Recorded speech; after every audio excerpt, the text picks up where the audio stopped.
Think you know what way it's going to go? Make your bet at Sports Interaction. Whatever your sport, Sports Interaction has you covered pregame, live betting on all major sports, and prop bets. Want to bet? Head to sportsinteraction.com/SDPN. 19 and over, please play responsibly. We move on from the Rangers to another Metro team, the Carolina Hurricanes. What about them?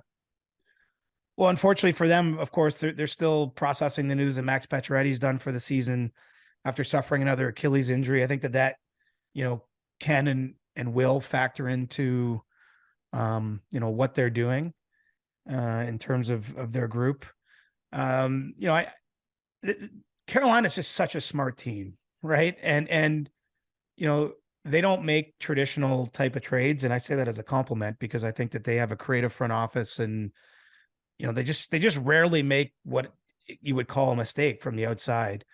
I think Timo Meier, I know Pierre LeBrun linked them to Timo Meier in a piece this week where he spoke to Don Waddell, the Hurricanes GM. I think that makes some sense.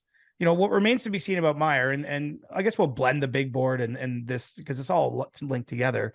I have him number 2 on my big board behind Bo Horvat at number 1.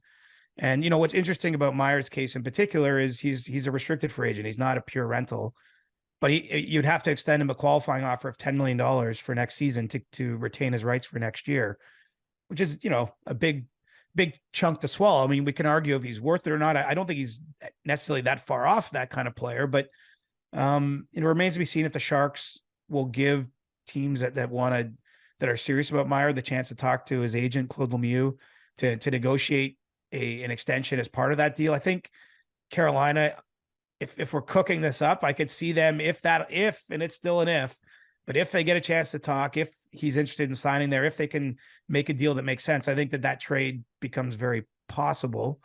Now, of course, there's other teams thinking the same thing about Timo Meier because, a lot of the other top fours, whether it's Patrick Kane, Ryan O'Reilly, Jonathan Taves, Vladimir Tarasenko, Sean Monahan, even. I mean, most of the forwards that we'll probably see moved or discussed as possible targets during this deadline, they're all rentals. So Meier's a unique case. And so I look at him as a possibility for Carolina. Another thing to mention too is I could see them making an ad on their blue line. I mean, most teams gearing up for a possible long playoff run feel like you can always use one more defenseman because you usually need to play 8 or 9 to play 4 rounds, in the Stanley Cup playoffs. So I think that they're going to be quite an active team, more active after the Pacioretty injury, because, they had viewed him as their deadline acquisition in a sense, because he was not coming back until this portion of the season. But unfortunately, he had a setback, and now they've got to pivot.